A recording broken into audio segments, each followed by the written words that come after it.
If you receive restricted stock units or RSUs from your company as compensation, there are a couple things that you absolutely need to know. So just a little tax vocabulary lesson. They're restricted stock because a regular stock would mean that you have access to buy and sell whenever. A restricted stock means that it vests on a certain date. Vest means that it becomes available to you. So say that you were awarded some restricted stock units in 2024 and then they vest in 2025. They become taxable in 2025 whenever they vest.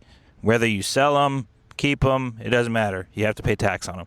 So what some companies will do is that they will sell some of the stock in order to withhold for the tax amount due. Sometimes this is enough, sometimes it's not. But it's really important to understand the value behind that restricted stock and what the associated tax liability would be. And this is important so that you don't have any big surprises come tax time with the big tax bill. So very important for tax purposes, whenever those stocks vest, that becomes your basis. And then so whenever you sell them, even if you sell them in the same exact day, that becomes your proceeds. So your gain is the proceeds minus your basis. The 1099 you receive for this sale from your brokerage is going to include those proceeds, but it's going to have zero basis. That becomes a problem because that 1099 is basically saying everything that you received was a gain.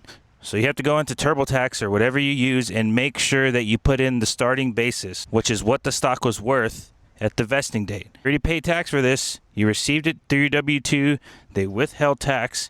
So you already paid that tax. You want to make sure you don't pay that tax again. And you do this by making sure that your starting basis is correct. And that's about as simply as I could put it. So if all that still sounds too complicated, just call Jay Molina, the CPA.